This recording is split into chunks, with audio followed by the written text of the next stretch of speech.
ಏನು ಹಲೋ. ಏನೋ ಅಪರೂಪವಾಗಿ ಒಂಟಿಯಾಗಿ ರಸ್ತೆಗೆ ಪ್ರಯಾಣ ಬೆಳೆಸಿದ್ಯಲ್ಲ, ಎಲ್ಲಿ ಹೋಗ್ತಿದ್ಯಾ?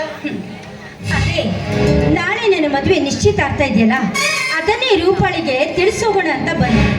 ಆದ್ರೆ ಸರಿ ಸಮಯದಲ್ಲಿ ನೀವು ಕೂಡ ಸಿಕ್ಕಿದ್ರಲ್ಲ, ತುಂಬಾನೇ ಒಳ್ಳೇದಾಯ್ತು.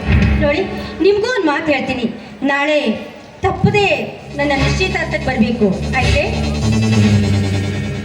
ಮಲ್ಲಿಗೆ ಹೂವಿನ ಸ್ವಾಗತಕ್ಕೆ ಕಾದು ಕುಳಿತಿದ್ದೆ ಕಡೆ. ಇಂಥ ಒಂದು ಸಂತೋಷದ ಸ್ವಾಗತವನ್ನ ಕಳೆದುಕೊಳ್ಳುವಷ್ಟು ಮೂರ್ಖ ಕೂಡ ನಾನಲ್ಲ.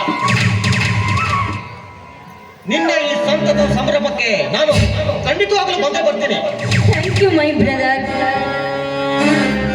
ಭಾರತಿ, ನಿನ್ನ ಈ ಬಾಯಿಂದ ಬರುವ ಬ್ರದರ್ ಎಂಬ ಶಬ್ದ ನನಗೆ ಶೋಭೆ ತರಲಾರದು ಭಾರತಿ, ಶೋಭೆ ತರಲ್ಲ.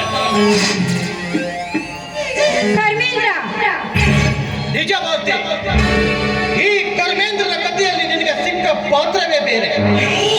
ನೀನು ನಟಿಸುವ ಅಭಿನಯ ಭಿನ್ನವಾಗಿದೆ ಕಣೆ. ಅದರಲ್ಲಿ ಅಂದ್ರೆ ನಿನ್ನ ದೃಷ್ಟಿಯಲ್ಲಿ ನಾನು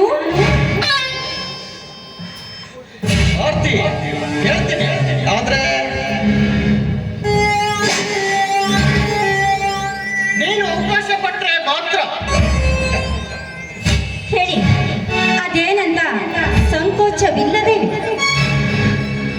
ನೋಡು ಭಾರತಿ, ಸಂಕೋಚ ಎಂಬ ಶಬ್ದಕ್ಕೆ ನನ್ನ ಮನದಲ್ಲಿ ಆಸ್ತಿನೇ ಇಲ್ಲ. ಮುಚ್ಚಿಟ್ಟ ಮಾತನ್ನ ಬಿಚ್ಚಿ ಹೇಳಬೇಕೆಂಬ ಆಸೆ. ಆದ್ರೆ ದಯವಿಟ್ಟು ನೀನು ನನ್ನ ಮಾತಿಗೆ ನಿರಾಕರಿಸಬಾರದು. ನೋಡಿ, ನೀವು ಹೇಳುವ ಮಾತಿನಲ್ಲಿ ಅದು ಒಳ್ಳೆಯದಾಗಿದ್ರೆ ಖಂಡಿತವಾಗ್ಲೂ ಕೇಳ್ತೀನಿ. ಅದೇ ಏನಾದ್ರೂ ತಪ್ಪಿ ನಡೆದು ಮಾತನಾಡದೆ ಅಂತಾದ್ರೆ ಅದನ್ನ ತುಚ್ಛ ಕರೆಯುವ ಹೆಣ್ಣು ನಾನಾಗ್ತೀನಿ. ಹೇಳಿ, ಅದೇನಂತ ನಿಮ್ಮ ಮನದಾಸೆಯನ್ನು ತಿಳಿಸಿ. ಭಾರತಿ, ನಾನು ಇಷ್ಟು ದಿನ ನಿನಗೆ ಪರಿಚಯ ಇದ್ದೀನಲ್ಲ, ಎಷ್ಟು ವರ್ಷಗಳಿಂದ ನಿನ್ನ ಪರಿಚಯ ಇದೆಯಾ ಅಂತ ನಿನಗೇನಾದ್ರೂ ಗೊತ್ತಾ? ಗೊತ್ತು, ಸುಮಾರು 4-5 ವರ್ಷದಿಂದ ಪರಿಚಯ ಇದೆ. ಅದು ಅಲ್ಲದೆ ನೀವು ನನ್ನ ಕಾಲೇಜ್ ಸಹಪಾಠಿಗಳೇ. ಹಾಗಾದ್ರೆ ಅಷ್ಟೆಲ್ಲ ವರ್ಷಗಳಿಂದ ನಾನು ಪರಿಚಯ ಇದ್ದೀನಿ ಅಂದಮೇಲೆ ನಾನು ನಿನಗೆ ಯಾವ ಭಾವನೆಯಿಂದ ಕಾಣ್ತಾ ಬಂದಿದ್ದೀನಿ ಅಂತ ನಿನಗೆ ಗೊತ್ತಿರ್ಬೇಕಲ್ಲ? ಗೊತ್ತು, ತುಂಬಾ ತುಂಬಾ ಗೌರವದಿಂದ ನನ್ನನ್ನು ನೋಡ್ತಾ ಇದ್ದೀರಾ, ತುಂಬಾ ಪ್ರೀತಿಯಿಂದ ನನ್ನನ್ನು ಮಾತಾಡ್ತೀರಾ. ಒಂದು ವಯಸ್ಸಿಗೆ ಬಂದ ಗಂಡು ಒಂದು ವಯಸ್ಸಿಗೆ ಬಂದ ಹೆಣ್ಣನ್ನ ತುಂಬಾ ಪ್ರೀತಿ ಗೌರವದಿಂದ ಕಾಣುವ ಕಾರಣದ ಅರ್ಥ ನಿನಗೆ ಚೆನ್ನಾಗಿ ಗೊತ್ತಿರಬಹುದು. ಚೆನ್ನಾಗಿ ಗೊತ್ತು. ನೀವು ನನ್ನನ್ನ ಪ್ರೀತಿ ವಿಶ್ವಾಸದಿಂದ ಮಾತಾಡಿಸಿ ನನ್ನನ್ನ ಗೌರವದಿಂದನೂ ನೋಡ್ಕೊಳ್ತೀರಾ.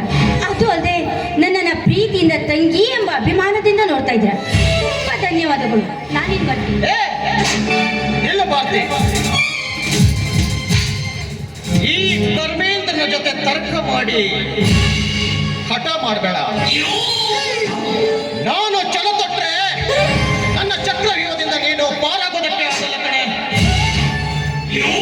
ನೀನು ಪಾರಾಗೋದಕ್ಕೆ ಸಾಧ್ಯನೇ ಇಲ್ಲ. ಹಾವು ಮುಂಗುಸಿ ಒಂದಾಗ್ಲಿಕ್ಕೆ ಅದೆಂದಿಗೂ ಸಾಧ್ಯನಾ? ಖಂಡಿತ ಸಾಧ್ಯ ಇಲ್ಲ. ನೋಡು ಭಾರತಿ, ಹುಲಿ ಎಂದಾದ್ರೂ ಜಿಂಕೆಯನ್ನ ತನ್ನ ಹೊರಹುಟ್ಟಿದ ತಂಗಿ ಅಂತ ತಿಳಿಬಹುದೇನೆ? ಅದು ಸಾಧ್ಯ ಇಲ್ಲ. ಅದೇ ನೋಡು, ನೀನು ಹೇಳ್ತಿರುವ ಈ ಮಾತುಗಳನ್ನು ಕೇಳಿದ್ರೆ ಇದನ್ನ ನಾನು ತುಂಬಾ ಸರಿ ಕೇಳ್ತಾ ಇದ್ದೀನಿ. ಇದರಲ್ಲಿ ನನಗೇನು ಆಶ್ಚರ್ಯವೇ ಇಲ್ಲ. ಇದು ಕೇಳಿ ಕೇಳಿ ಕೇಳಿ ನನಗೆ ತುಂಬಾನೇ ಅಭ್ಯಾಸ ಆಗ್ಬಿಟ್ಟು. ಹೋಗ್ಲಿ, ನನ್ನ ವಿಷಯ ಬಿಟ್ಟಾಕು. ಮನಸಾರೆ ಪ್ರೀತಿಸ್ತಾ ಇದೆಯಲ್ಲ ಆ ನಿನ್ನ ರೂಪ, ಅವಳು ಕೊರಳಿಗೆ ಮೊದಲು ತಾಳಿ ಕಟ್ಟಿ ಮಡದಿಯನ್ನಾಗಿ ಸ್ವೀಕಾರ. ನೋಡು ಭಾರತಿ, ರೂಪಳೊಂದಿಗೆ ನಾನು ಪ್ರೀತಿ ಮಾಡ್ತಾ ಇದ್ದೀನಲ್ಲ, ನಾನು ಅವಳನ್ನ ಮನಸ್ಸಾರೆ ಪ್ರೀತಿ ಮಾಡ್ತಾ ಇಲ್ಲ. ಅವಳ ಸೌಂದರ್ಯದ ಮಜವನ್ನ ಹೀರೋದಕ್ಕೆ ನಾನು ಅವಳನ್ನ ಪ್ರೀತಿ ಮಾಡ್ತಾ ಇದ್ದೀನಿ ಅಷ್ಟೇ. ಗೊತ್ತಾಯ್ತಲ್ಲ, ತೋರ್ಸೇ ಬಿಟ್ಟಿಯಲ್ಲ ಈ ನಿನ್ನ ಸ್ವಾರ್ಥಿ ಬುದ್ಧಿಯನ್ನ. ನಿನ್ನನ್ನೇ ಪ್ರೀತಿ ಮಾಡೋಳಿಗೆ ನೀನು ತಾಳಿ ಕಟ್ಟಲಿಕ್ಕೆ ರೆಡಿ ಇಲ್ಲ. ನಿನ್ನನ್ನು ಬೊಯ್ಯಾಗಿ ಒಂದು ಹೆಣ್ಣು ನೋಡ್ತಾ ಇದ್ದಾಳೆ, ಅಂತವಳಿಗೆ ನೀನು ತಾಳಿ ಕಟ್ತೀಯ ಅಂತ ಯಾವ ಗ್ಯಾರಂಟಿನೋ?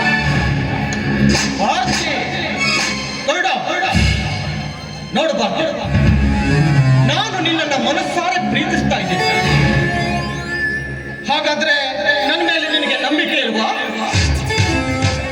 ನಂಬಿಕೆ ಒಳ್ಳೆತನದಿಂದ ಇದ್ರೆ ಒಳ್ಳೆ ದೇವರಂತ ಮನುಷ್ಯನಿಗೆ ಹಾಲು ಕೊಟ್ಟು ಸಂತೋಷ ಪಡ್ಬೋದು. ಆದ್ರೆ ನೋಡು, ಮನಸ್ಸಿಲ್ಲದೆ ನಿನ್ನಂತವನಿಗೆ, ಅದು ಅಲ್ಲದೆ ನಾಗರ ಹಾವಿಗೆ ಹಾಲು ಕೊಡ್ಲಿಕ್ಕೆ ಹೋಗಿ ನನ್ನ ಕೈಯನ್ನೇ ಕಚ್ಕೊಳ್ಳೋ ಮೂರ್ಖ ಹೆಣ್ಣು ನಾನಲ್ಲ ಕಣೋ. ಓಕೆ, ಹಠ ಮಾಡಬೇಡ. ಈ ಪರಮೇಂದ್ರನನ್ನ ನೀನು ಮೂರ್ಖ ಅಂತ ಭಾವಿಸಿದ್ರೆ ಅದರ ಪರಿಣಾಮ ಏನಾಗುತ್ತೆ ಅಂತ ಗೊತ್ತಾ ನಿನಗೆ? ಏನಾಗತ್ತೆ ಹೇಳೋದು, ಏನಾಗತ್ತೆ ಅಂತ.